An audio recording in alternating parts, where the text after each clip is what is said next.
We're giving her a new one. Cookie! Yeah. Scott, are you recording? I am recording as of now. Ooh, Scott sounds like he's recording. Is Nioh recording? I've been recording. Ooh, Didn't you hear my voice get all serious? I see. So, Did you record me I put screaming on my Cookie? podcaster voice. screaming Cookie? Did you scream Cookie? Yeah, we recorded it. Sweet. So, as you guys should know, that Lizzie screamed Cookie for the Fancy Ramen Podcast, episode 38, October 8th, 2017. I'm Cookie. Wait, what? I'm Scott. I'm Neil. And I'm Lizzie. And it's actually episode 35. That's what I said. What'd I say? 38? Sweet. October 8th. 38, man, you're skipping. I know. We're doing a lot better. Are you the Cookie that came from the future, like 3 weeks in the future? Yeah. He's the cookie that needs glasses. So did you kill your former self, like the present time Cookie? Or did Well, you that's just... the only way it works.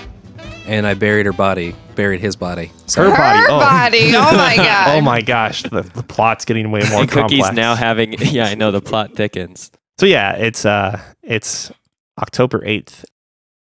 So what have you guys been up to aside from video games? Me and the wife have been watching this cartoon that's new on Netflix called Big Mouth. It's a coming-of-age story, Which you love. which I love. Yeah, those are his favorite. That's my jam. It's coming-of-age story, so it's about 3 Jewish kids living in the suburbs of New York City. Are they all Jewish? Yeah, they're all Oh. Jewish. At least I think the cool one's Jewish too, but we know the main character's Jewish. Anyway, so 3 Jewish kids, and they're going through puberty. So it starts off with you introduced to the first guy who's actually going through puberty. So he's got this hormone monster who everyone knows because everyone that's older than 13 who's going through puberty had to have met the hormone monster. And he kind of just ravages the guy with perverted thoughts and boners. Like it's a real monster. Right. It's that not he actually talks imaginary. to. That he talks to, that other characters talk to, Yeah. that Ghost talk to. They're ghosts. But his friend hasn't hit puberty yet, so he doesn't see him all the time. But sometimes he does see him. Right.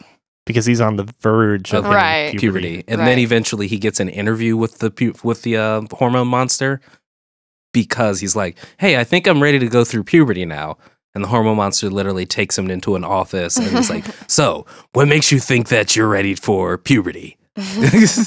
I take it this His is not voice is cracking the whole time. so this is not a cartoon for No, it's- kids. It is not a No. cartoon for kids. No. One of the characters is a female, and she gets her first period while wearing white shorts on vacation. Although Oh, no, sometimes no. it's I almost wish teenagers would be able to, or people going through puberty would be able to watch it because they would know how, Life is. how awful things can be and that it's okay. Yeah. So the female character, when she finally gets her first period, her hormone monster, is she called a hormone monster as well? Yeah. Okay. Her hormone She just has monster is different- a female version of the main hormone monster guy. And she's just like, "Yeah, you're going to scream at your mom and laugh at her tears." And she's like, "But I don't want to scream at my mommy." And then all of a sudden, her mom walks into the room and she's like, "Shut the hell up, Karen!" Shannon. Shannon. So she starts calling her mom by her first name. Does everyone share the same monster in terms of gender? So So- all the guys share the same. Kind of. There are 2 male hormone monsters. One is a shitty one. One is a really shitty one, and the other was the main one is a good Normal. hormone Yeah. a normal person. His name is Maurice. They just call him Maury. You got to watch the trailer. It's, You have to I'm watch curious the about show. It's actually pretty Yeah. funny. It's a pretty unique premise, that's for sure. Yeah. But wouldn't a lot of life's complications and difficulties be easier or at least alleviated to some degree if we just taught lessons through entertainment? I like that. Well, even I like Drunk History. They teach you things while still being entertaining. Right. So I always love that.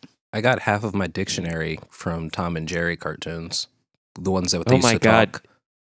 Education through entertainment is not a topic that I expected us to bring up today, but I was just thinking about it before I got onto the podcast. I was like trying to scrub up on my French skills. And so I started a Duolingo account and just went through and did some like testing. I was like, oh my gosh, I already wanted to do this, but the fact that it's sort of gamified makes it even easier to sink a little more time into it and commitment. Yeah. Like, I've actually been thinking about this quite a bit today. It's so nice that it just happened to pop up in conversation, but I'm totally on board.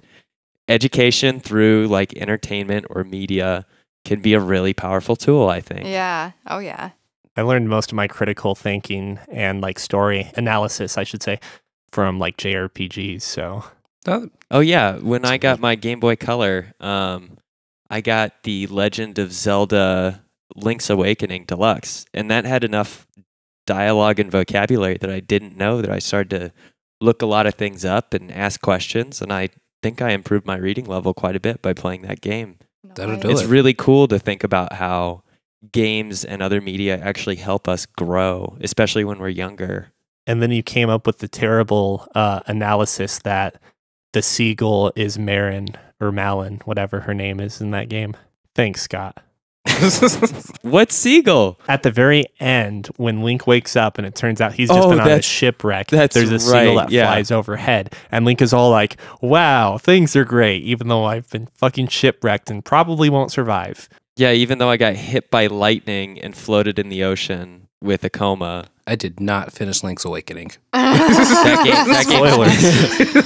That game's very that got different dark from some of the real other Zelda fast. games. It's a lot of fun. The opening of Link's Awakening is the storm hitting his ship. Storm at sea. And then you wake up on the shores, presumably after the storm, but it's all just a fever dream while he's actually, adrift.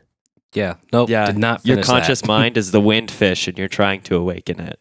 Did you guys know, at least if I'm not mistaken, that's the same Link from Link to the Past?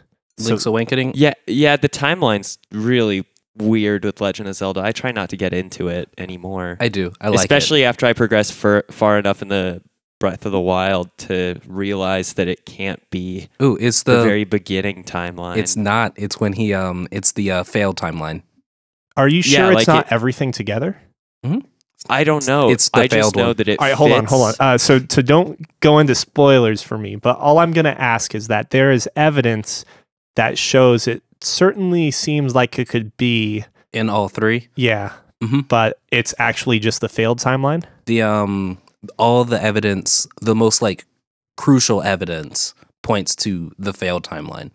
So it hasn't been officially announced yet, but failed timeline is what most people are going with now. They just happen to have some tie-ins at certain points where they mention like Link's reincarnation, I guess, being a Twilight hero and a hero of time and things like that. I want to say the big thing is in the failed Which timeline. implies the timeline. Oh yeah. In the failed timeline, the big thing is the failed timeline is when Ganon actually relinquishes his human form. But Links to the Past is also the failed timeline. Mm-hmm. And he has a form of some sort in that. Yeah. So eventually, after so many he's- times of not, he actually gets rid of his human form. Hence why 'cause Calamity Ganon Link to is the- no longer. Ganon or Ganondorf, so to speak. Yeah. He's not Ganondorf Dragmire anymore. He's just Ganon. He's just the pig guy. And Link to the Past only has Ganon in it. It doesn't have Ganondorf Dragmire the human. Ganondorf came about in Ocarina of Time, right? Mm-hmm. Yeah, yes. At least when I say that, I mean introduced it into the series chronologically, not in the actual timeline. But I think it's so messy though, because then Ganondorf just happens to look like Demise from Skyward Sword, the beginning of the timeline. I find it too confusing. I thought that was to intentional, do. wasn't it?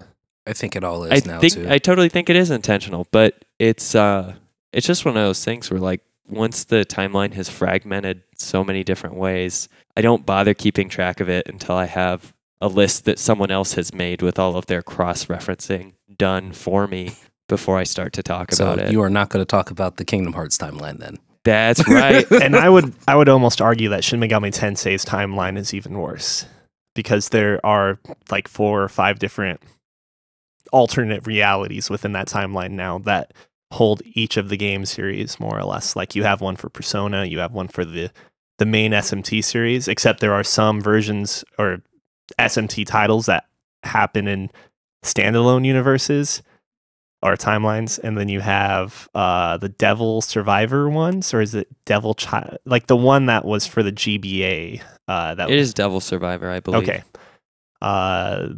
Devil Summoner, that's another series. But like apparently there's enough evidence to map everything out that I'm just not privy to, because that it's all just in one autistic kid's mind. I mean, I kind of hope that's the ultimate connection, and that child's mind has actually come up with all fiction. So every piece of fiction has somehow tied together through this character. Besides that, I also binged the, not to get super off topic, but back on topic, kind of. Last night I decided to watch that ballroom dance anime you were talking about. And I watched the first episode and was like, okay, I can get behind this. Then I watched the second episode. I was like, okay, might as well watch the third episode. I was like, okay, now it's getting interesting. It turns out what makes a really good slice of life anime is if the main character is a monster. A monster? So he is just straight up like his observational skills to be able to like break down a dance. Yeah. That makes him a monster. So as a main character, he's like too good, which keeps it interesting. So it's like, okay, now he needs to do like, he can think about what he's doing, but this anime kind of breaks down to where it goes where like he knows the steps, but his body can't keep up with what he needs to do. Or have you caught up to like episode 13 or 14? Yeah, I'm at episode 14. And that was all last night. What makes it really interesting too is that the character is very flawed as well. Like he has a lot of upside, but like in this case, apparently in ballroom dance, like the leader or the male figure's ability is what drives most of your score, and he doesn't lead. Yeah, like he's a bad leader. He just knows how to what's the term, adapt really well. Mm-hmm. But so like the ultimate situation they're in right now is just really cool because he's gotten this far basically on the coattails of the partners that he's been dancing with, and now he's in a situation where the partner like can't follow because she's primarily been a leader throughout her childhood. So yeah, it's good. So I'm interested in it. When you mentioned that it had like bad animation, I don't mind it for this because they don't really show much movement in the dance. They just show the feeling of movement. It's not bad animation. It's recycled animation when they can, and it's a lot of still frames, but the artwork is really beautiful, and maybe not beautiful. That's not the right term here. Unique. It's unique and at times monstrous. Like when the character gets like super into the tango at the first season, when like his eyeballs do crazy things, and the main guy when he's like swaying like a C for his waltz, are crap. When he was partnering up with the one chick and he turned Super Saiyan for a second. Without the yellow hair. I sent a panel to Scott the other day, and it's Nioh hyped it up for me. Oh, that panel? Yeah, where the character is like he's in the hospital. Spoilers, not the main character, anyone you guys know at this point, but he's in the hospital after a horrific accident, and he's laughing fiendishly. And the next panel on the page after shows him like with this devilish, menacing grin. Even though dance has made him miserable, he still can't get away from it. It's, I don't know, it's very JoJo-esque in ways too, in terms of like the style being elegant yet grotesque at the same time. That's enough about anime though. That's pretty much my non-video game week. Well, what about you, Liz? Have you been enjoying watching Ballroom or watching Cookie watch Ballroom? So I can't get into it. It's just not my thing. I don't really like ones that are animes that are like sporty and competitive and like that. So I don't really. Wasn't Yuri on Ice also pretty sporty? I didn't watch that. Oh, really? No, that was just me. I if there's a quote unquote sport anime to watch, I would recommend Yuri on Ice. Really? It's pretty good. The animation is fucking bad. Like I can't get over how bad it is. You want bad animation? watch the first episode of Yokai whatever with Jaden Smith and all those people. Well, maybe You we mean all Nioh, will. Yokio? Oh my Can we not? God, it is so bad. It's the worst. It is awful. It's like, it's very generic.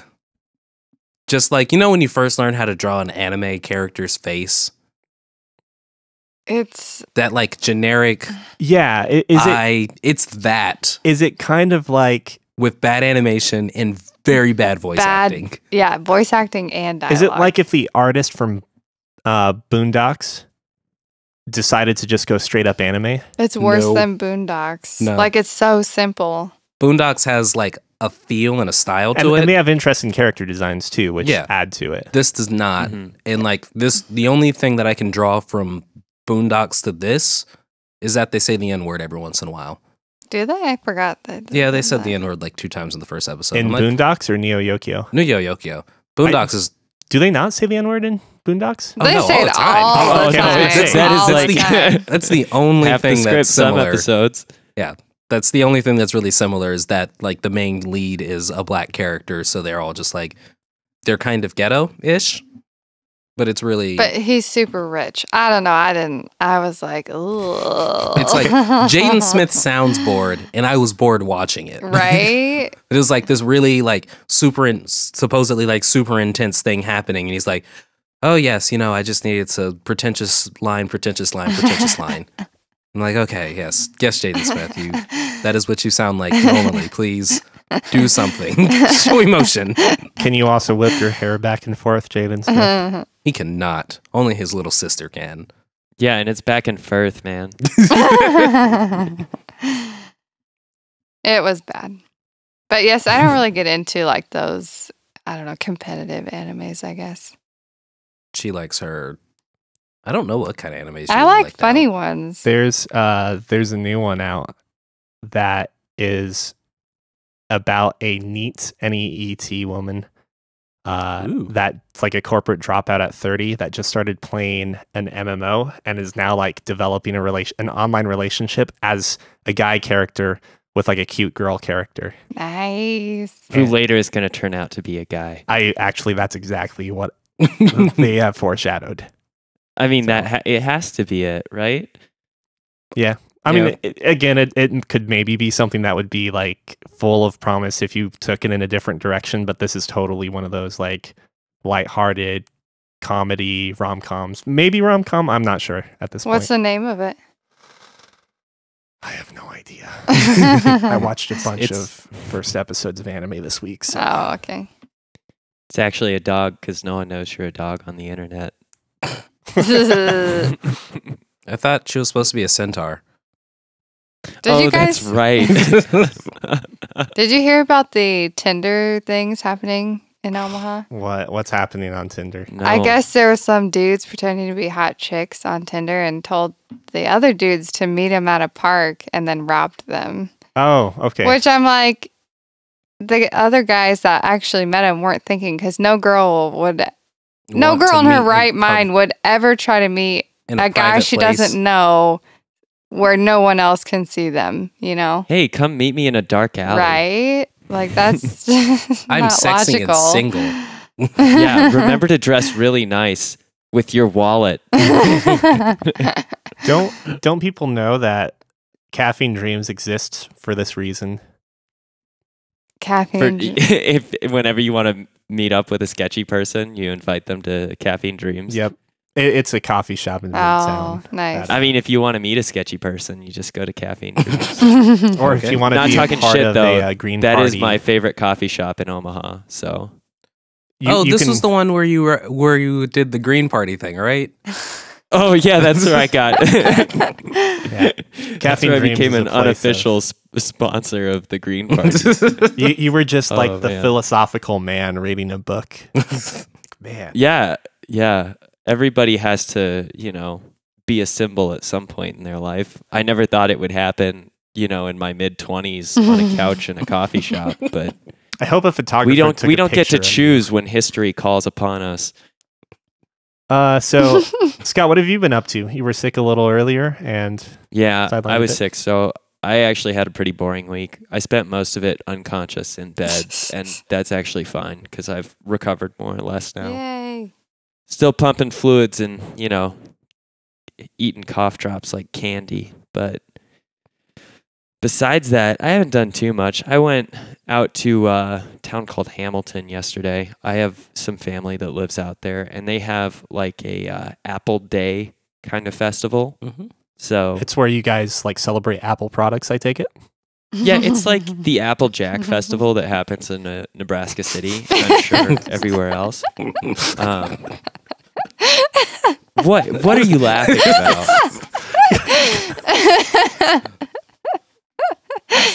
I couldn't keep a straight face. I was referring to like Apple software, hardware. Oh, You said Apple products. And then you just kept going. Apple products, apple butter, baking apples, Apple sauce, caramel apples, apple sauce, IMAX, apple pie, apple vinegar. Apple iPhones, everything. Yeah, they're all owned by the same company, don't you know? Apple Recording Studios, Apple Software, Apple's the food. It's all the Illuminati, man. And so we went to go celebrate that yesterday, which was it was a really, really bad time for me that day because I completely underestimated my wardrobe. And What? You were just not dressed up to the occasion? Dress nearly warm enough for it. My dress was for the 55-degree high that we were going to have that day. And we ended up getting like cold wind and rain the whole time I was there. And I forgot my jacket in my car. Oh no! Wait, And your so jacket was I for got the 50. Your frozen jacket to the was bone. your jacket was not for the 55-degree high. What is a 55-degree high? What do you wear for that, Scott? I Please had tell me. I had a shirt on and then a Under Armour thermal quarter zip. And so that should have been enough. And then jeans, which were fine. What are you, like an athlete? Yeah, I mean... We're all just eyeing each other at this point. We're like, fucking Under Armour? Like, what are you planning on doing at this Apple Festival? Dude, I live in frigid Montana. There's almost no period of time now where I don't have some sort of Under Armour thermal gear on. I cannot even count how many pieces of thermal wear I have. But it's like a permanent part of my body now. It's as essential as my skin. But anyway, I got rained on. I was freezing. I tried to use an ATM and my card wouldn't read. So then I tried to look for another one, couldn't find it. So I was starving for a while. Who were you with? Did they just abandon you? It was my family. So it's, they... So yeah. They couldn't they don't loan really you feel some money for inclined food? to take care of me. My dad finally took pity on me and gave me a little bit of cash to like get something in my stomach after I was already half frozen and hadn't eaten in, I don't know, like 12 hours. And you're like, since super dinner the skinny. night I before. mean, you might as well. Yeah, have been exactly. dying I burn at all that my point. calories staying warm out here anymore. Hey, Scott. I bought a whole loaf of bread and just started eating it. Just started chewing on one end of the bread. You brought a loaf of bread? Yeah, At it an was the Apple most festival? cost-effective answer. Oh man. So Scott, now I have to ask. You know how you've been training for being trapped in the Canadian wilderness for the long dark? Yeah. How do you think that'll turn out now that you were almost starved and entered into the long dark in a heavily populated area? Well, if I could have looted somebody for clothing, it would have been nice. There weren't any wolves, so I think I actually might have done a little bit better. Had things gotten any more dire, I would have found my pry bar and started, getting the essentials equipped. The problem is that your prying skill is going to be too low to really do much. Even Will McKenzie has higher prying skill than you. That's not true. I think desperation adds quite a bit to how well you can do it. Speaking of my attempts at surviving in the wilderness of, I guess, downtown Hamilton, what have you been up to, Neil? Have you had your life on the line at all this week? I don't think I've necessarily been in a dire situation that involved needing to roll some dice to see about lighting a fire. But You don't roll dice, Neil. You rub sticks. What the hell are you trying to do? But I have been playing some Breath of the Wild, and I know I'm pretty late to the party. I started over just so that way I didn't feel lost with what I was doing last.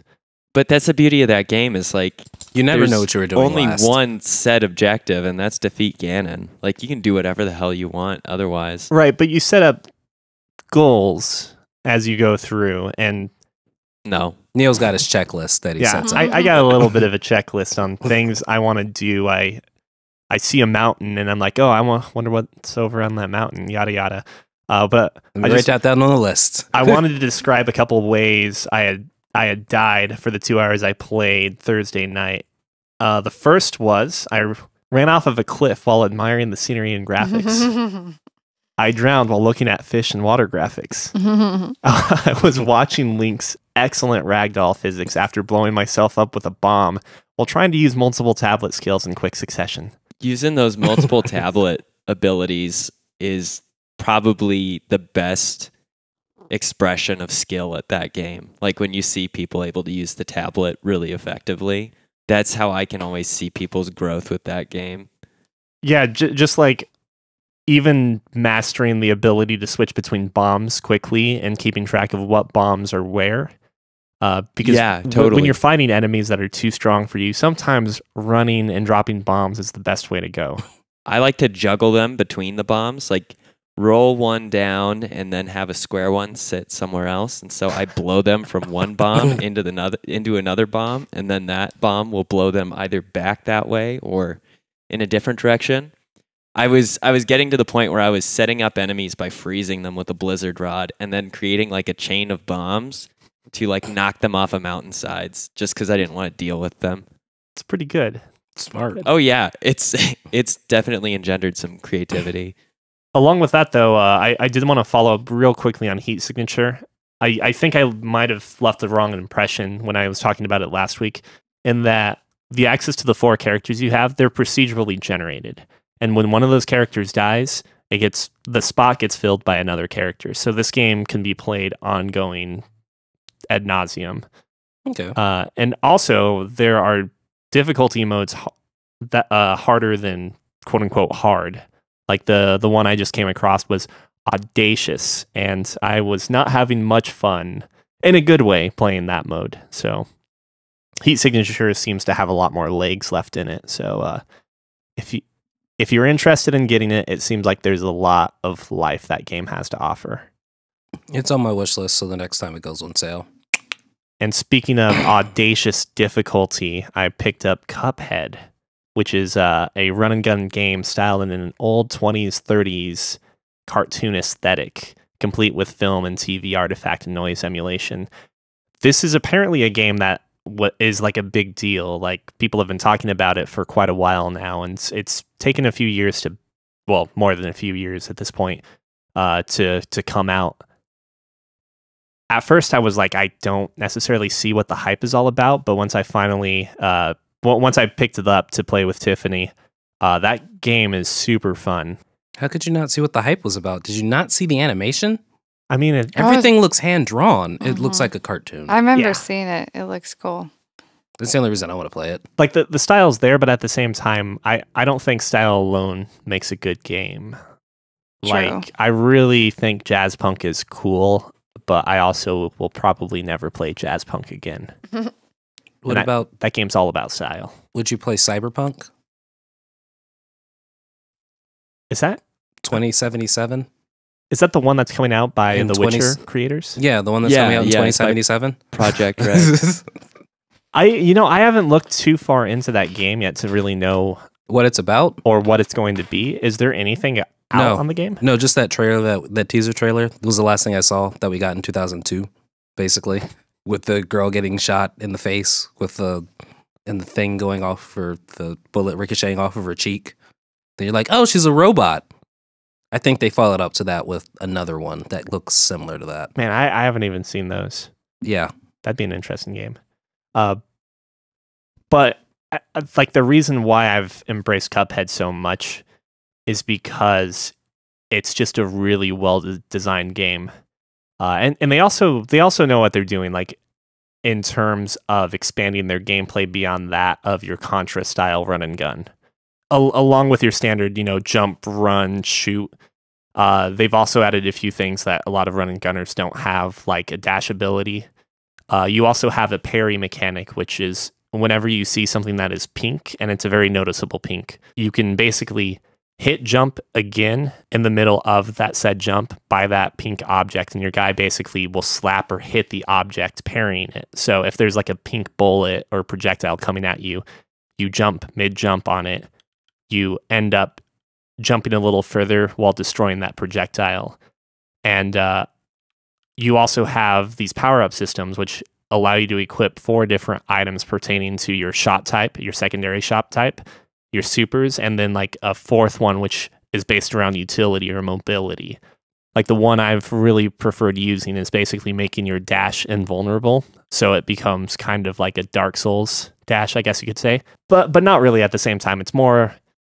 It becomes a teleport at that point. You become a puff of smoke and then you appear a little further in, but it's the exact same thing as if you would be dashing, except you don't take damage during that duration. But Tiffany, on the other hand, likes to use a automatic parry. So whenever she jumps and gets close to a pink thing, her character automatically parries it, so she doesn't have to time it. You also have things like super meter build up, etc., etc.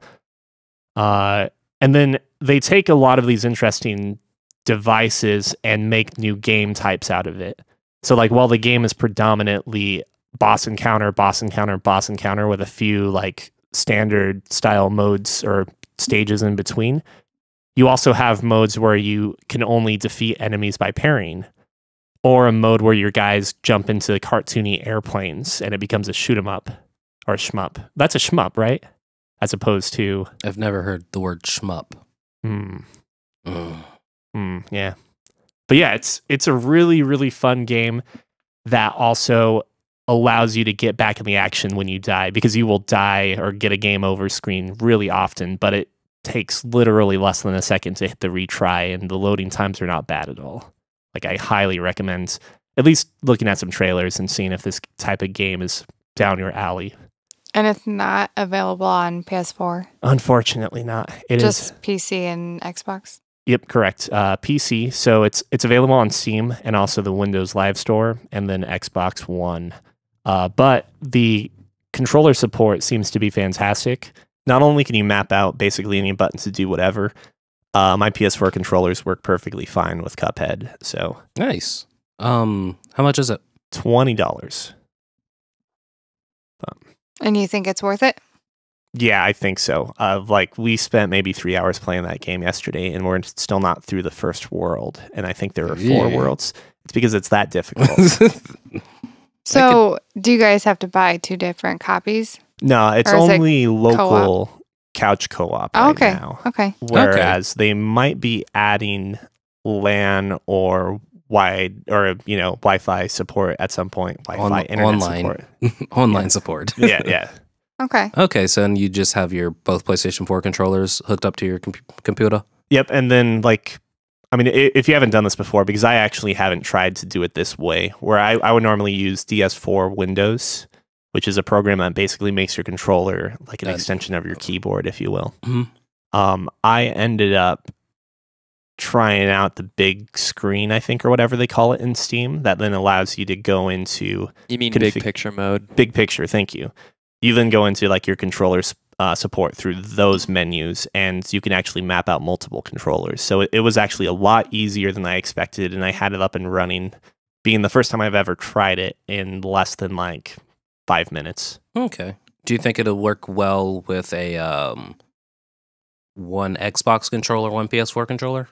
I'm assuming so. I don't see any reason it wouldn't, because it identifies the 2 controllers separately. So okay. I could even name like the black PS4 controller I have or DualShock 4 is just called black DS4, and then you can do stupid things like change what color it is, or what color the light on it is. Oh, you can do all that in big picture? Yep. Nice. Okay. So this might be something me and Lizzie pick up for the PC as well. Yeah, it's good. Scott, what have you been playing? So, as we noted, I believe, in the last episode, being a proud owner of a Super Nintendo Classic Mini. Way to rub it in. Yeah, I know, no right? kidding. Yeah, I realized that Lizzie it gave you may the seem a dirtiest little look when you said that. braggadocious. But I'm just gonna go with it. So I've got a SNES Classic, and I'm super excited about it. And so I've decided I'm gonna try out some old. We had talked about this on previous podcast episodes a while back. That question: are the games that we remember from our childhood actually that good, or is it nostalgia and rose-tinted glasses changing our perception of how good these games actually are? And since I actually have very little experience with some JRPGs that existed on the Super Nintendo, I've decided to go ahead and take a crack at Secret of Mana, and then maybe later I'll try Final Fantasy III. And I gotta say, for the game being as old as it is, it's pretty cool. Like, it still seems pretty fresh to me. It's certainly lacking in some areas. And I should note that I'm trying to play this game 2-player the whole time. So my sister and I are taking a crack at playing the game with 2 out of the 3 characters on the screen being controlled by human players. And I really do feel like this game is meant to be played with the 3 players, since the limitations of the USB ports only allow for 2. We're doing that. But it's really fun. It's the first action RPG I'm aware of on the Super Nintendo Entertainment System. I don't know any others. Probably Final Fantasy Mystic Quest. Okay. Yeah. So I haven't, and I have, I think, and that might not be admitted right. There on might be several occasions that I have very little experience with the Final Fantasy franchise, besides the first and Final Fantasy. But playing this game, I found that it was really pretty tight. As soon as I started playing it, I noticed that you automatically dodge and have animations for it, and you automatically block and have animations for it in this free movement combat, and you can't just spam attacks. You have to wait for your, I guess, attack meter to charge to 100% before you can make an attack that does full damage and has, I think, a full chance to hit your opponent. You can charge attacks to do special attacks, and I haven't gotten to the point where I've been able to use spells yet, but I'm very close to that, and I've already fought a couple bosses. So while I don't want to spoil too much about it, especially since I just started, this game has already got me quite into it. I'm enjoying it quite a bit. The story's really quick and humorous at times, but otherwise the writing's nothing special whatsoever. I don't think I even really bother to read more than what I need translation's to. Not very good to know where I'm going. Yeah, it's just not like the story for this game is not the selling point, I think, by any measure. I'm enjoying it a lot by just figuring out, oh, where do I need to go next? Okay, shut up, upgrade my weapons, I'm out of here. Why did a boss all of a sudden appear? It's very hectic. It actually moves really quick, and I like that too. Like, it's moved much faster than I expected for an RPG of that period of time. I remember other RPGs taking forever to get started, and this one just puts you right into the swing of things.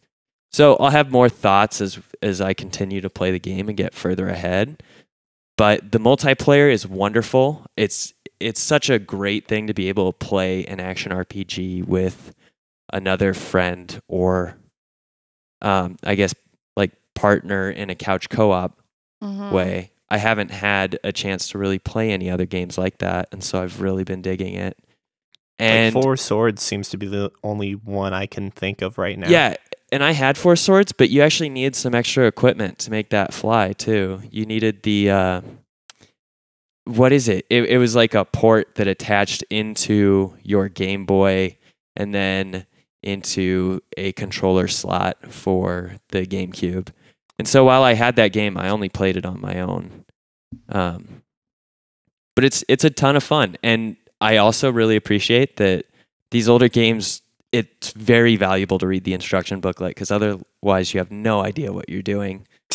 So kudos to Nintendo for making those available, like the PDFs freely available on their website. Nice. Because Nice. otherwise I wouldn't know how to do half the things in this game, because very little is actually explained in game. I look forward to this being a good game. I hope so. And if it sucks, then you'll probably hear me talk about Final Fantasy III next time I've got time to talk about my SNES games. You know, my coworker got an SNES, and he was saying that he's like showing his kid the games. Like he's like, this is what I played when I was a kid. And it was so funny because he's like, so games used to be a lot harder back in the day because his kid apparently super sucked at the games. Because like he's used to playing like Mario Kart where you have the assist now and like things like that. So I don't know. I think Yeah, my Repertoire. experience with Ghosts and Goblins or Super Ghosts and Goblins reminded me how fucking difficult some of those games are. So I think there is kind of some truth to that where I don't think it's just rose tinted glasses. I think they're unique. Scott, do you know how long it took to get to get your second party member? It's pretty quick, but it still did take like maybe 15, 20 minutes of gameplay. Oh, that's not that long. Okay. No, it's not very long. And the other thing I should also note is reading the provided guide and then like cross-referencing it with just a guide on another website.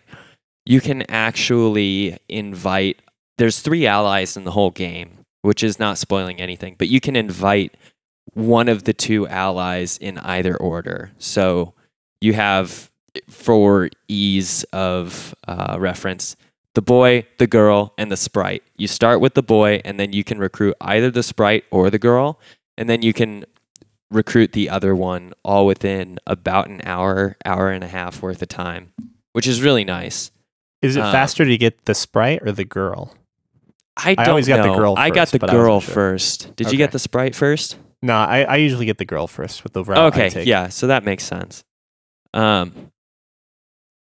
it's nice that it's that quick to get another player in. And also that like my sister joined in after I had started the story and she had missed maybe 10 minutes of the previous gameplay, and it was so easy to tell her like, I'm a boy, I fell down a waterfall, I found a rusty ass sword, I picked it up and this man said, "No, you fool!" And I fought a boss and now we're gonna go get your character, I think. And that was it. Like it was very easy to get her up to speed. I wish it stopped at, I'm a boy, I fell down. I fell down a waterfall and here I am. I mean, that's really basically the opening of Undertale, right? Exactly. Except I'm a boy or girl that fell down a hole. Gender non-specific character. I fell down a hole. This flower's really creeping me the fuck out. I left. Oh God, that's getting out of now. here. That is out on PlayStation now. Oh yeah, it is. You haven't? Do you know about? I feel like I ask you this every other week. I ask you if you know Undertale. I know Undertale. I know the big thing of Undertale. Okay. I know that it freaked people out as much as Braid freaked people out. How many big things though? Because I think there are great twists all over in that game. And the game is just funny as a whole. It's super charming. It's something like I would recommend picking up. Oh yeah, it's so entertaining. I want to. It's on my get list it for a friend of mine. It's on my list of things to play eventually, but I'm never gonna go out of my way to play it. Okay. It's like yeah, I hear this is like a really good game. If I wanted to play it, I've got a very good PC here. And I've had access to like buy it for years. That will not be needed to play it. Yeah, I was trying to explain to someone you can pretty much grab a laptop that's still functioning and you'll be able to play it. Well, so while we're talking about these, 8 or 16-bit in this case, or not in Undertale's case, but this game's case, Cookie, you've been playing an interesting game called Golf Story. Oh my goodness. Yes. It's everything I want it to be in a golf RPG game. It's on the Switch. Mm-hmm. So it is on the Nintendo Switch. The game starts off with you talking to a female who's yelling at you, telling you to grow up. Actually, no, the game starts off in the tutorial, which is you as a young boy learning how to golf with your father. After you play like 2 holes with your father, you wake up, a lady yells at you, tells you to grow up, and you're like, I'm going to pursue my dreams. I'm going to become a pro golfer, knowing that you haven't actually golfed since that time that you golfed with your father. Wait, so is the woman your wife, your ex-wife? Oh, so by growing up, you're going to do maybe the most irresponsible thing ever. Mm-hmm. So you go out and try and become a pro golfer. And so you're just doing like little mini fetch quests at first to like convince the coach at the local course to start training you and teaching you how to play. So everyone's like, you've got a really irregular swing. Great control. What the fuck is going on with everything else? And it's just, it knows it's a video game, and it knows that it's as tongue-in-cheek as it wants to be. So by the time you get to the first like tournament that you play in, your ex-wife is there. And you're like, oh no, what are you doing here? She's like, I got a real man now, blah, blah, blah, blah, blah. And she says something, and all of a sudden 2 commentators, like, you know how you've got the sports thing and like the 2 commentator guys announcing things? They're like, oh no, so what's your play for today? What are you going to do? And you think they're talking to your character? Then the female goes, oh, you know, I'm going to tell him about his insecurities, and then I'm really going to drive it home. Oh my God. And they're like, oh, this is going to be a great match to show today. And she's like, and whether or not he wins or loses, I'm going home with half of his money anyway. Wow. Did she say you got sucked in? No, that was not one of the puns that was used. Actually, so she doesn't say that. But a lot of characters say sucked in. just like the first character you meet like steals something, and as he's running away from like a cop or the ranger, he's like sucked in and just running away. I think what I heard was that's an Australian thing.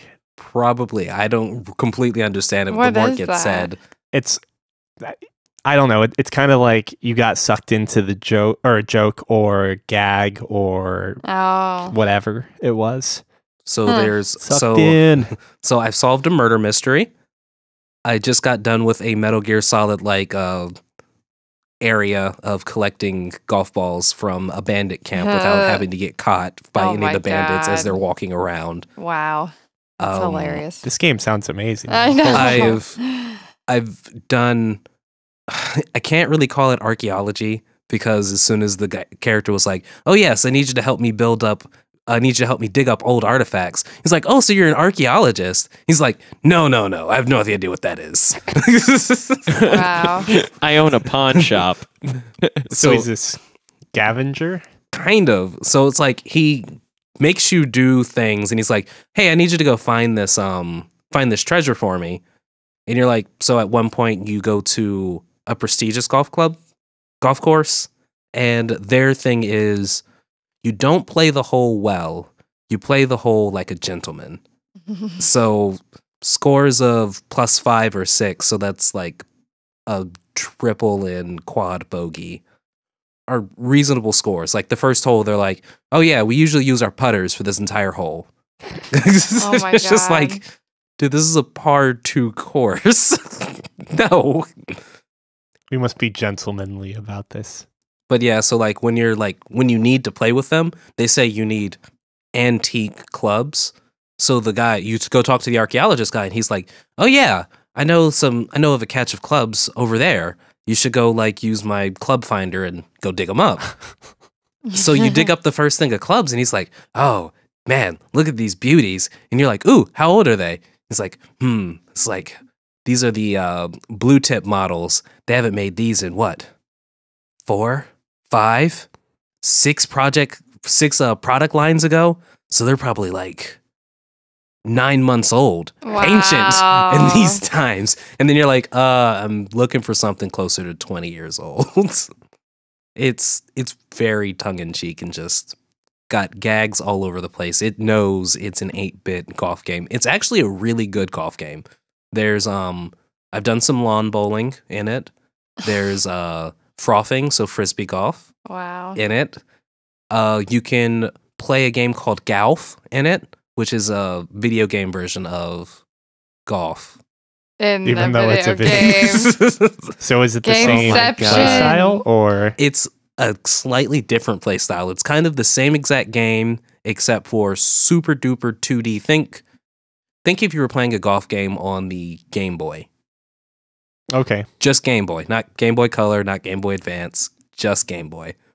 And it's called Golf. I found while digging up things in the archaeology, expansion pack, a hidden expansion pack that was never released, and I need to go talk to the guy to play that one. But I suck at Golf. Golf. It's GALF. But yeah, so you sign a really shitty contract. You're constantly under mind control. Like one person's like, "Oh yeah, now you're gonna do whatever I say," and you're like, "Okay, yeah, I really want to do this now. Thanks." So they're like, "We know you have no choice because you want to progress with this video game. So we're just going to say you're easily influenced." Even your character's like, "Man, I'm really way too easily influenced. This is a terrible idea. Let's do it."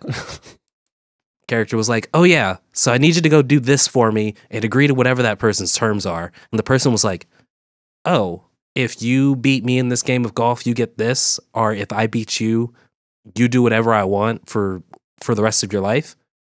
Yeah, this deal sucks for you. Of course. It's great. I thoroughly enjoy it, and it's actually a pretty solid golf game on top of that. I think you've sold me on it. I definitely want to play it. Liz, did you play any games? No, just Destiny and Splatoon. Nothing different. Oh, there's a new Splatfest going on. Which are you going to choose? Vampire. Werewolves. Well, what did you guys choose last time? Over or under? Invisibility over... Flight. Flight. We that's lost right. last time. No, Yeah, I we thought did. the last Splatfest was... Oh no, maybe this is just Japan, but what direction you put your toilet paper roll on? I would totally do that one. Or I'd totally vote on that one. But Over? over, yeah. Really? Yeah, we're a house of overs. You guys are heathens. What? No, Under's they don't wrong. have cats. Oh, okay, there. That's probably it. That's Ah. exactly the explanation. The people who do it under have cats, and that's the smart way to do it. The people who do it Oh. over, which I am an over person, I should also say. I guess I shouldn't say that the under is the smarter way to do it. But I am a person who does it over because I don't have to worry about some cat pawing at my toilet paper roll and depleting the whole thing on the floor Okay, so at any given moment. but what about having terribility factor? I think going under, even without pets, ignoring mischievous creatures, with the under technique, you have the support of the frame to tear the toilet paper with one-handedly. Whereas, I also have two fucking hands when I Right? use the bathroom. hey, what if my other hand's busy doing something else, like feeding I my don't want to mouth know what a your other club hand's sandwich? doing. Oh, God. That's the problem here, Neil. Who's the real savage trying to multitask in the bathroom? I don't have an issue tearing my toilet paper when it's over with one Yeah. hand. Have any of you guys Yeah. ever grabbed toilet paper and it started rolling it down and then there was a bug on it? And Because then that's happened to me before. So I feel like over, there's less likely a chance of a bug hiding under it. So with the under, where the toilet paper goes straight down, there's a lot more room for a bug to just be attached than with an over. Okay, here's my thing. That's You're going true. to see the bug more likely with the over, because if there, it might have lower chances of being there, but the bug is going to be on the front as you're pulling it. The under, the bug might be hiding, but you won't On see the it back before end, you yeah. do your work. So it doesn't matter. Ew, no, that disturbs me. Sorry to interrupt earlier. What's the current Splatfest and what are you voting? It's vampires versus werewolves, and I'm voting for a vampire. I'm gonna go werewolves. So Fuck you're that. I think your I'm gonna do team vampires. Team Jacob. That's the entire reason why I don't like this choice, or this Splatfest, because of that connotation. I think I'd much rather be Team Jacob than Team True, I kind Edward. of like Jacob's kind of Team hotter, possessive relationship. versus Team imprint on a infant. but so you're going with the infant. Wow. At least that infant's got a choice. I'll just be there. I'll be her friend. I'll be whatever she needs me to be at that time. I'll be the father figure. But ignoring the Twilight sensation that happened a few years ago, would your choice be vampire? Yeah. I'd still go werewolf. I like the idea of werewolf better than vampire. Apparently, someone didn't play Vampire the Masquerade. Vampires live forever. And I can be any kind of werewolf I want. There's all kinds of werewolves. As There's only someone one that's vampire. afraid of the impending doom that is death and non-existence, I appreciate that vampirism. So, as someone who likes to hang out in the sun every once in a while, I appreciate the sun. Fuck the sun. I like the sun. Damn it. The sun is only there to give you appreciation for the night.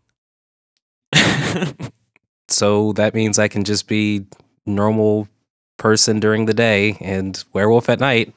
Well, Win-win. Also, depending on what type of vampire you are, because I think in certain forms of literature, the pure vampire, which is like the head vampire, as opposed to like a lesser one that was made from that vampire, can be out during the day. But if we're going by like Transylvania style, then he can't be out during the day. yeah. We Whereas- could, like Preacher, you could dress up. Not Preacher, but his friend. You could From just Preacher. skin your best friend and wear the skin, and then you'd be fine. There you go. And people would think you were that person. So even if your secret was lit out, you would be wearing someone else's skin. That guy's a werewolf. That guy's a vampire. Well, shedding this skin, I'm gonna kill that dude. Well, yeah. So that's the trick. You also don't want to skin your best werewolf friend, because then you're gonna be mistaken for a werewolf instead. That guy's a werewolf. No, I'm not. I'm a vampire. I'm human. God, they keep I trying am to kill me human. with silver bullets, but they don't know that it doesn't work. I am human. Well, so let's talk about Localhost for a bit. So this is one game I don't think you've been exposed to yet, Lizzie. But did you guys play any more of Localhost? Nope. I'm trying to push Sierra to play it. I just need to get her downstairs, which is an icebox, so it's actually a bit of a challenge. But Space heaters. So I was editing Yeah, I the do two need one. videos, and I'm kind of not sure if I'll still upload them or not. Certain parts, for certain reasons that I won't get into, but that little game sure is an interesting experience, shall we say? I think that you're giving it a lot more hype and thought than I was giving it during my playthrough. Yeah, and I think Scott also put more thought and seriousness into it, I'd say. I put seriousness into it. It's just like, that's the way I roll, though. You give me an objective, and I'm gonna go with that objective. Yeah, no, I First can come, see first that. serve. First come, Cookie first performed serve. the objective. He tried to, at least. Didn't realize Oh, I couldn't he betray. failed at it. Didn't realize I couldn't betray a person after I made a promise. So, and that's why Oh my I tried God. to I warn you think we had a beforehand very- too, like that I you need to take your own words as truth whenever possible. But I think what you ended up doing was still kind of weird. Like the writing in that game is not great. They could have done a great job at doing a bunch of things better and making things more clear. But yeah, Scott also had something come up where it seemed like he sympathized with one of the drives in a way that I didn't. like, okay, yeah. I'm going to give you some time so I can go back and wipe you out later, sort of sympathy, right? Yeah, but then it turned out that I just never wiped them. Exactly. Got fired. So, Localhost, as I referred to last episode, is about wiping hard drives. The catch is that in order to wipe these hard drives, you have to put them into a robot, and then they seem to have personalities or artificial intelligence. Or they just might be human. Yeah, it might be a human copy, a copy of someone's consciousness. And I played that quite a bit more and managed to get a different ending than what you guys got and what I've gotten previously. But ultimately, like, it's kind of a letdown because I don't think there's anything you can do with the red drive. You either delete it or you fuck it up. There's no way to repair it.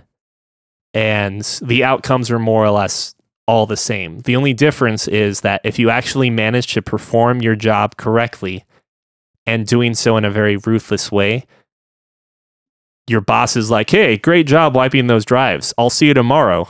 And then your response is just, okay, see you then. That's kind of what I was hoping for. Yeah. Wanted to do my job. It took a couple tries to get to that point, but Made one mistake. like I liked the idea of this game presenting you with this moral decision of these drives apparently seem to be conscious entities, at least when they're on. Do I really want to destroy them or delete them? But I honestly feel like the execution could have been maybe a little better. They could have made me feel for the drives at all. Did you not feel anything for the yellow drive? Nope. Did Nioh give you the yellow drive's character voice? No, I let Cookie voice it, and I can't remember what your voice was for that now. The yellow, he was a stoner. Cause his first word was whoa. Whoa. Whoa, whoa, whoa, dude. He was I think some he even surly called me a guy from dude. New Jersey when Neil did him for me. Yeah. Whoa, what are you doing there? What are you doing? You gotta talk to local. What you buying? Stranger. Okay, let's open up that hot pot, shall we? Lizzie's just giving this look. That's our official hot pot sound. Shut up. Hey guys, so guess what? The most exciting thing is happening. Skyrim's new survival mode is free the first week for the launch of Skyrim's Creation Club, i.e. paid mods. And it's Wait. $8. But if you have to to buy it, you have to buy $15 worth of Bethesda credits or whatever. Creation Club credits. Oh, no one needs to know that. Moving on to more important topics. Literally anything else. Oh my gosh. If you haven't already seen the trailer from developer House, there's a new game that Scott has codenamed Metal Goose Solid. And that's not, I didn't come up with that on my own. I happened to see that below the video trailer. And That thought it Scott was came up just- with on his own. Yeah, I came up with it on my own. I'm not sharing credit with anybody. How did you So- guys feel about this? Like, this is worth at least talking about for half a second. So I didn't actually watch the trailer, but based on what's been written down here, is it just I Am Bread? Or the No, it's very different. Metal Okay. Goose Solid is a puzzle adventure game that has stealth elements in which you play as an asshole goose just trying to make a farmer's or a gardener's day like bad. He's Isn't- just trying to ruin his day. You have objectives like, well, first and foremost, I think your first, the big objective to begin with is getting into the garden. So you have to fool the gardener by doing things like maybe playing a radio and putting it someplace close by so he'll go and turn it He'll off. hear it. Yeah. Oh my gosh. And the way that they like initiate it too, with the goose picking up the radio and it starts playing Debussy's Minstrel's piece. Like, as soon as that happened, I was just in tears with excitement. It was so great. And while you're distracting your gardener, Cookie, you're trying to set elaborate traps. I mean, maybe not particularly elaborate, but certainly for a goose, in which you make him put on his dumb sun hat or you get him wet with a sprinkler hose. Or steal his keys. Or we didn't see a whole bunch of possible No, things. we didn't but see a huge amount. You can start picking vegetables from his garden. yeah, so you It help just him out looks too like at it could be times. very fun. I'm looking forward to seeing what else they have, and if it's limited to the small garden space that we saw in the video, or if the garden's going to get bigger or more interactive. Or if you get to go to places that are unfit, like unsuitable for a goose to begin with, like get into an A goose office. or a gardener. Yeah. Oh, that'd be amazing. Okay. I'll have to check out Yeah. the trailer.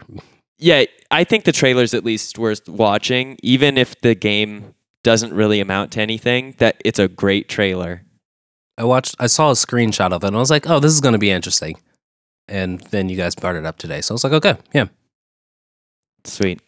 This week, a handful of new titles came out for the Switch, some of which include Oxenfree, Darkest Dungeon, And also No, Stardew Valley. I don't think Darkest Dungeon has actually come out. I just wanted to note that I don't think we brought that up when it was news earlier. It will be coming out for the Switch, and they don't have a release date set yet, but it should be pretty soon. But of those titles, Oxenfree and Stardew Valley.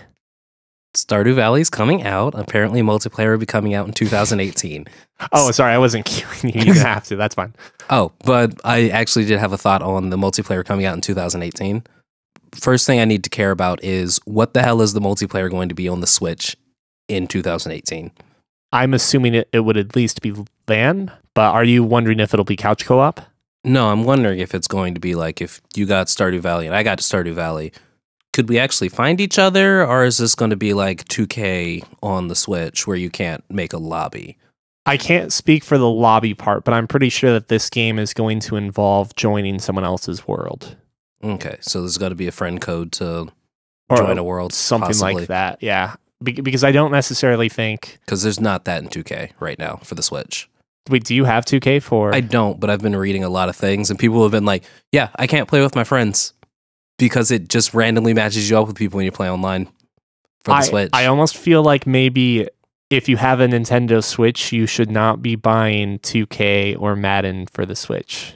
We have to buy the third-party games, otherwise we'll just have another Wii situation on our hands where they make games and then they stop because no one's buying them. But if we buy the bad third-party games, not saying that, you know, NBA 2K or Madden is bad. Any third-party games, Nioh. Because then who's going to make games with like, oh, no one's buying these third-party games? Okay, so answer me this question. What third-party games, ignoring Nindies, quote-unquote, are actually worth your time on the Switch? What third-party games are there? Bomberman R. Is that third-party? Yeah, that's Konami. Oh. They're not the developers, but they're the publishers. I know that for sure. Was that any good? I didn't play it, but neither did I. Super Bomberman 2 is one of the best Super Nintendo games and was unfortunately shunned by the SNES Classic, but yes. Yeah, I want to say there was some major flaws with Bomberman R, so I was like, I'm going to pass. So no, I'm not buying the third-party games, but somebody's got to buy them. You know? I'm not going to waste my money on a sports game for the Switch. I just think that at this point in time, a CPU or like resource heavy game like Madden or NBA 2K18 is, I guess, what we're on now. Sure, maybe.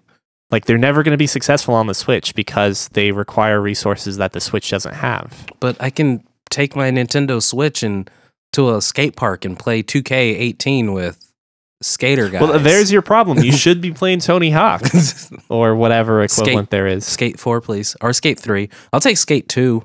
I'll take Skate. Maybe that's the point. You have to buy a bunch of EA games. So not 2K, but you need to go buy Madden and continue buying EA games until they come out with Skate 4. I'm down with this. Yeah. It's up to you. I want Skate. I want Skate real bad. Lizzie's just shaking her head. Lizzie, you got to play Skate. Oh, it's so good. Oh, it's the best. I've played it. I'm shaking my head because we are poor and can't be spending money on games you're not going to play. But Skate, Lizzie. But Skate. You could just sell the house and that would give you a lot of money. A lot of Switch game money right there. A lot of Switch game money. I think we could even buy the entire Switch library at least 2 times. Moving on. Destiny 2's specs for PC have been released, which surprisingly aren't that taxing or crazy. I brought this up because I'm curious, Scott, how likely is it for you to get Destiny 2 for PC? Pretty unlikely. How likely is it that you get Destiny 2 at all? Pretty unlikely. Like if I were to get it, it would be for the PC over the PlayStation for sure. Oh, why? Because PC's better.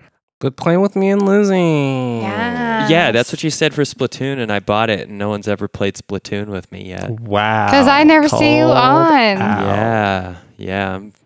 Yeah, we should probably be better about organizing that. I just need to get a hit up in Slack, and I'll be there.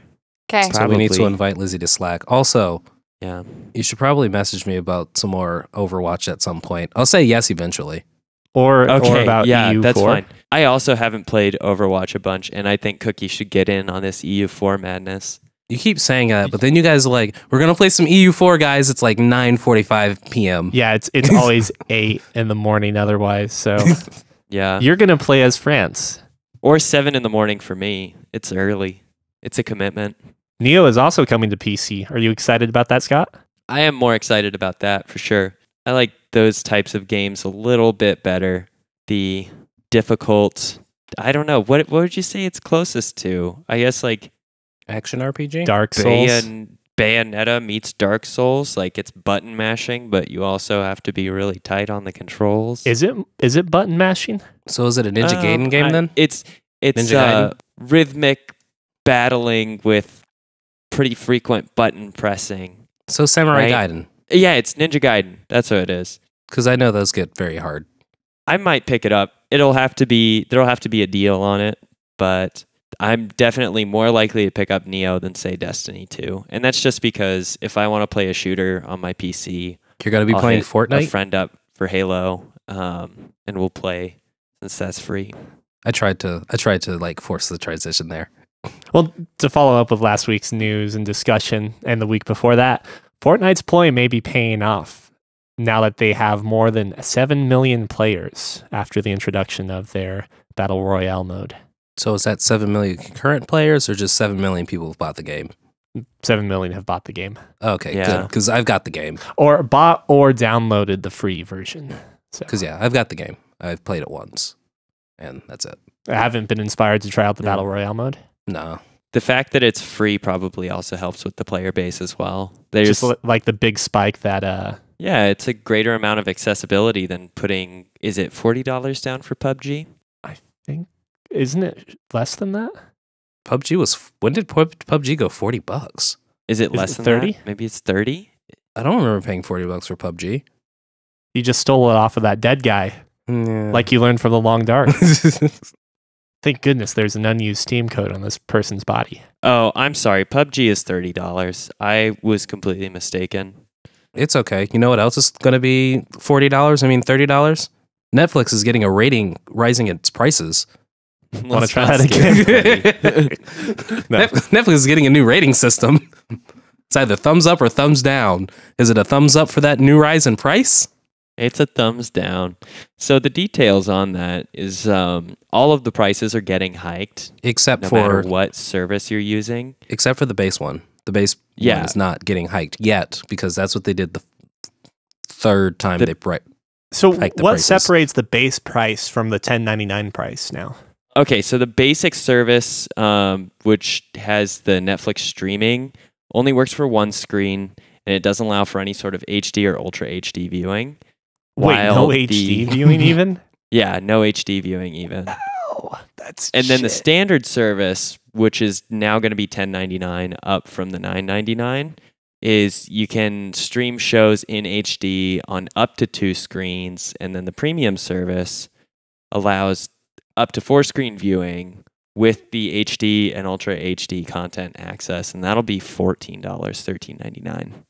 So And so these price changes are probably because, one, they can do it, and who doesn't like extra profit?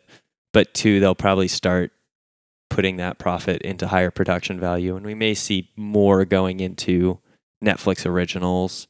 Like more Neo Yokio. Yeah. I think I'm still going to watch it. I think that the humor is worth burning The like humor? 20 mindless minutes on. I thought some of it was funny, Cookie. okay. No. Okay. No. Okay. They're like, well, this is a dumpster fire. We should probably raise our prices to help cover that. Before we start talking about things to watch, the last bit of news we have on the docket is that a new version of the PSVR is coming. So watch out for that. It's more streamlined. It's got a headphone jack in the back instead of on the cord. Yep. And, oh, well, actually, On the side? aren't there headphones now included? Oh, built in. Yeah, that's what it is. Maybe? And- I don't know. And then the biggest change is that the processor unit will no longer disable HDR. So something that should have been in the original is now here. Yeah. You always save the fixes for second generation. I'm excited to see an actual new headset come out from someone, but I don't know why. I still have like some weird antagonistic views on the Oculus. Well, that makes sense. It makes sense and it doesn't make sense at the same time. Yeah, it totally doesn't make sense. They kind of like they did us Palmer did us wrong with some of the shit that he was pulling around that time. Someone was saying the other day, and I don't know if this is true, is there VR porn now? Yes, kind of. I don't know if it's out, but yes.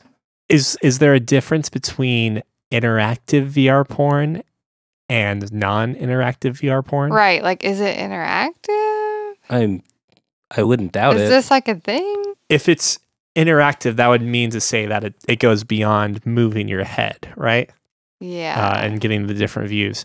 I don't know if you got a properly heighted table and a flashlight with a little bit of duct tape. There you go. I think what you do with I think what you do with your assuming you're using like a controller or maybe just one Joy-Con move controller or whatever the other things are for Oculus or the Oculus Touch, the HTC wand. I don't know what that one's called.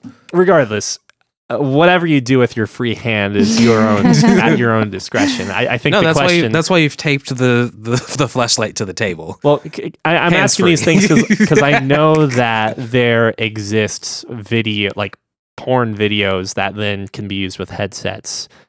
They were doing it at the E3 last year and the year before that. They right? Yeah, there were a couple articles on it, and Weird. but like all you can do at that point is look around and look Right. and see if you can see, where the video stops, and you just see darkness, Oh. that sort of weird stuff, Or obviously you can look at the porn itself too. That's what it's there for. But for specifically VR games that are porn, I don't think so. I don't know. Like, I don't does it doubt count if you mod? A Flash VR game? A Flash? No. What's porn? the Dead or Alive? Dead or Alive Extreme? Oh, Dead or Alive Extreme Beach Volleyball 3? Or are you talking about Double X Rumble Roses? No, Rumble Roses. How do you know? No one this? plays Rumble Roses. Okay, but Dead or Alive Extreme 3, right? I remember that there was like a glitch or something causing girls to lose their swimsuits underwater or something. Like, did we not talk about this at some point? Maybe it was like not during the podcast standard, but I don't remember that, but I don't doubt that there was that.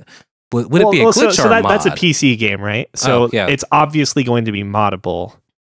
And so, yes, I would say yes, those exist now. Mm. Tell your friend the hot take that he or she will no longer be lonely. Oh God. Sorry, that was random. It's Just okay. thought of it. Sometimes we just got to talk about porn. So at this point in the show, I was going to actually bring up, speaking about porn, our next Omake Watchalong. But that got X'd, and that's okay. Unless you guys really want to watch Nioh Yokio, I'm pretty sure Lizzie's going to. Lizzie can't tolerate that being in her house. Yeah, I think we're going to axe this, but I did have a new suggestion in mind. So everyone here, with the exception of me, and I guess you didn't necessarily watch it all the way through, but would you be interested in doing Stranger Things Season 2? Yes. Cookie's a Fine. scaredy cat. And so I also have to watch the entire first season too, so you're not alone. Well, I've already kind of finished He's the first seen season.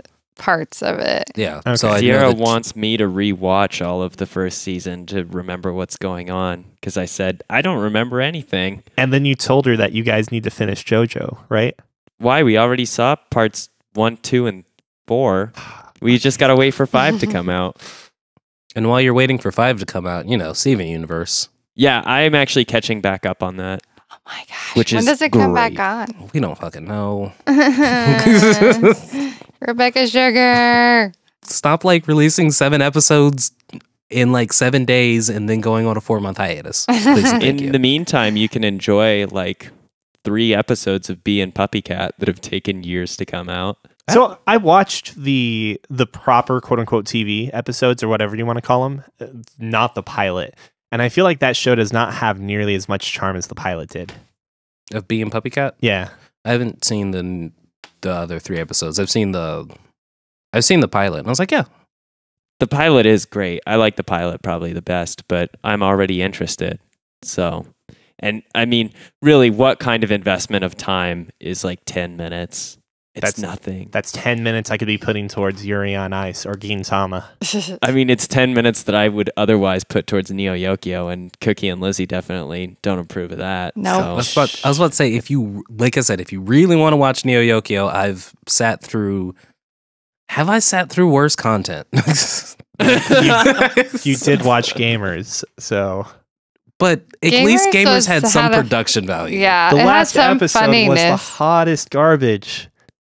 I think Nioh What was Yokio's the last? entire production value went to the stars that they have. Pretty much. The last episode of Gamers was the DLC Hate Fest, The Hot Springs one. Oh yeah. where they were just like, and DLC is kind of like this, That and she's was like, kinda- sign me up. I wanna dress my boyfriend up in extra clothing and shit. Yeah. You know what would be a great way to save some money and satisfy fans? Let's have some still frames, some panning still frames on the girls naked while they're talking. So we don't have to animate their mouths, but we can also get the fans a hard on, I guess. Fans Yeah. serviced. Oh god. Anime is fucking bad. Wrong. Yup. Yeah, I wasn't a fan of that episode. When does Stranger Things come out? I think it's this month. October the 27th. 26th. Okay, so if you want to Maybe it's the do 26th. the first 3 It's the- episodes of Nioh Yokio for the Omake, I mean, we don't have to do an omake. If the omake is mandatory, it's no longer extra like that. Therefore, it's no longer the omake. so if you want to do 3 episodes of Nioh Yokio to see how you guys feel about this, because I kind of started the second episode. I think I finished the second. I don't know. Was just the Oh my god, exorcism for you've the gotten first? farther than I have, and you're the one who doesn't like it. Because I started the first one and I was like, okay, this is awful. And then I was bored and I was like, okay, I at least have to finish this fucking like story that's going on. This is still very awful. It's too generic for me to get into. And that's like the main thing. I'm here for It seems to be ironically generic, though. Like, I think that's part of the reason I'm enjoying it, is it seems like it's an anime fan's meta joke of very But generic I don't- anime. Liz is just constantly shaking her head this whole time. No. I don't feel that when I was watching that first episode. I'm just like, damn, Jaden Smith is a horrible voice actor. Like, Maybe, I feel like maybe Jaden Smith is the only person not in on the joke. Like he thinks it's actually a really serious anime, and everybody else is just like, yeah, you keep thinking that, Jaden. Remember, file it under comedy. It is not a drama. and maybe I'm getting too much drama-y vibe from it. I'm just like, yeah, this is, but like the art style's too generic for me. Even that's generic. Is it like Totally Spies bad? Don't ask how I've No. seen that. No, Totally Spies is better. Totally Spies art style has some kind of flavor to it. This is just, there's a robot who looks like a Megatron, like a OG all white Megatron, who's a British butler. it's Jude Law. Yeah. If you have comments, questions, or corrections, or even concerns, you can write in Especially podcast at concerns. fancyramen.com. And if you've been enjoying the show, leave a review with us on Apple Podcast, iTunes. But more important than even a review is tell your friends about us. We need to help grow our audience through word of mouth. There's no better way to tell a friend how much you care about them than introducing them to your favorite podcast. And also probably your second favorite Fancy Ramen podcast, guys. Yeah, your second favorite Fancy Ramen podcast. I'm Neil.